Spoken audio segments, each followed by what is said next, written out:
आरक्षणाच्या मुद्द्यावरून सध्या ओबीसी समाज आक्रमक झालाय। आज नागपुरामध्ये सकल ओबीसी समाजानं मोर्चाची हाक दिलेली आहे। नागपूरच्या यशवंत स्टेडियम इथून मोर्चाला सुरुवात होणार आहे। आरक्षणाबाबतचा 2 सप्टेंबरचा GR रद्द करावा अशी मागणी सकल ओबीसी समाजानं केलेली आहे। आणि या संदर्भामध्ये बोलण्यासाठी आपल्यासोबत असणार आहेत ओबीसी नेते नवनाथ वाघमारे सध्या आपल्यासोबत जोडले गेले। नवनाथजी, स्वागत आहे तुमचं जय महाराष्ट्रमध्ये। नवनाथजी, मला सांगा, आता या सगळ्या पार्श्वभूमीवरती जर तुम्ही बघितलं असेल तर मराठा आरक्षणाचा मुद्दा चांगलाच गाजला। जरांगेंचं आंदोलन सुद्धा संपूर्ण महाराष्ट्रानं बघितलं। मात्र त्यानंतर सरकारनं मनधरणी करण्यासाठी 2 तारखेचा एक GR काढला। या GR मध्ये अनेक साऱ्या त्रुटी सुद्धा असल्याचं तुमच्याकडून वारंवार आरोप करण्यात आलेले होते। नेमका असा काय धक्का लागतोय ओबीसी आरक्षणाला जेणेकरून तुम्ही आता आवाज उठवताय?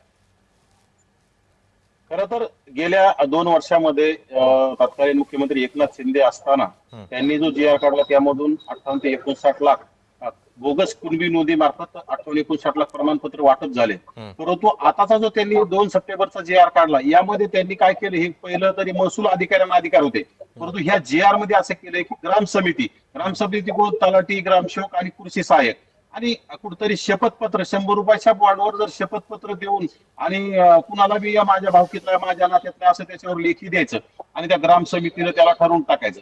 मी ग्राम समितीला अधिकार दिले, पण ग्राम समितीला कुणीही दबाव टाकून त्याचे कुणबी प्रमाणपत्र काढण्यासाठी त्यांचं शिफारस घेऊ शकतं आणि मग ते घेतल्याच्या नंतर त्याला कुणबी प्रमाणपत्र मिळालं आणि भविष्यात म्हणजे लाखो रुपयांचं उलाढाल करून कुठतरी अधिकाऱ्यांच्या खिशामध्ये पैसे घालून ते लोक कुणबी प्रमाणपत्र काढण्याचं काम करतात। आता काल 2 दिवसापूर्वी आपल्या औसा तालुक्यामध्ये एका अधिकाऱ्यानं एका दिवसात कुणबी प्रमाणपत्र काढून दिलं। सकाळी अर्ज केला आणि संध्याकाळी त्याला कुणबी प्रमाणपत्र दिलं।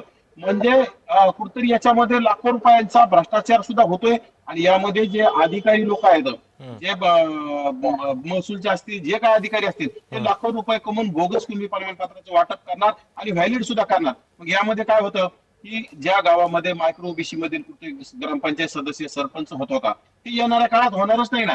ज्यावेळी मराठा समाजाकडे एखादी जागा, एखाद्या गावामध्ये मराठा समाज जास्त, मायक्रो ओबीसीचे 5 घर आहेत तिथं, मग तिथं जागा जर ओबीसीला सुटली तर नावीला झाली, त्याला ओबीसीना प्रतिनिधित्व द्यावं लागत होतं। परंतु जर आता त्यांच्याकडे जर कुणबी प्रमाणपत्र व्हॅलिड झालेलं असेल तर त्यांना ओबीसीना देण्याची गरजच नाही ना। ते स्वतःच कुठल्या तरी त्यांच्या समाजातील माणसाला सरपंच करतील, ग्रामपंचायत सदस्य करतील।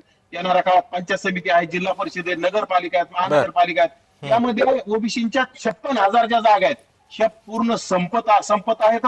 ओबीसीचं राजकीय आरक्षण संपुष्टात आहे आणि मराठा समाजाला राजकीय आरक्षणाची कुठलीही गरज नसताना म्हणजे खरं तर ह्या सर्व प्रस्थापित पण नवनाथजी, सरसकटचा मुद्दा तर जरांगेंनी नको म्हणाले। सरसकटचा मुद्दा जरा बाजूला राहू द्या, पण जे गरजवंत आहेत त्यांना आरक्षण द्या अशी मागणी जरांगेंची आहे। गरजवंताला आरक्षणाला आम्ही विरोध केला नाही, परंतु तुम्हाला कुणबी मधूनची गरज नाही ना। तुम्हाला शिक्षण आणि नोकरीमध्ये EWS सारखं केंद्र सरकारने आरक्षण दिलं होतं। 10% पैकी 8.5%, एकटा 9% असणारा मराठा समाज घेतो आता, आणि आता SCBC सारखं सुद्धा त्यांना चांगलं आरक्षण 10% शिक्षण आणि नोकरीमध्ये दिलंय।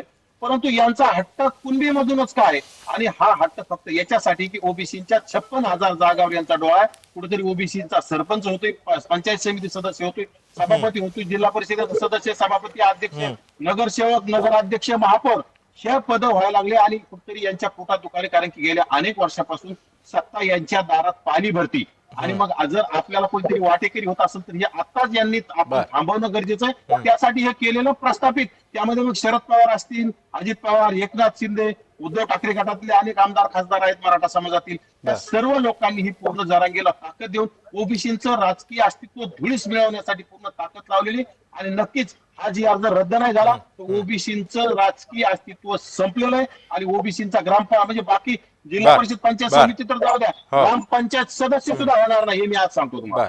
नक्कीच नवनाथजी, जर तुमच्या या मागण्या रास्त आहेत आणि त्यानंतर आता सरकार तुमच्या या भूमिकांकडे कसं लक्ष देतं आणि यानंतर या आरक्षणाच्या मुद्द्यावर तरी तोडगा काढतं का हे सुद्धा पाहणं महत्त्वाचं ठरणार आहे। धन्यवाद, तुम्ही आमच्यासोबत जोडले गेलात आणि या सखोल विश्लेषण केलं त्याबद्दल।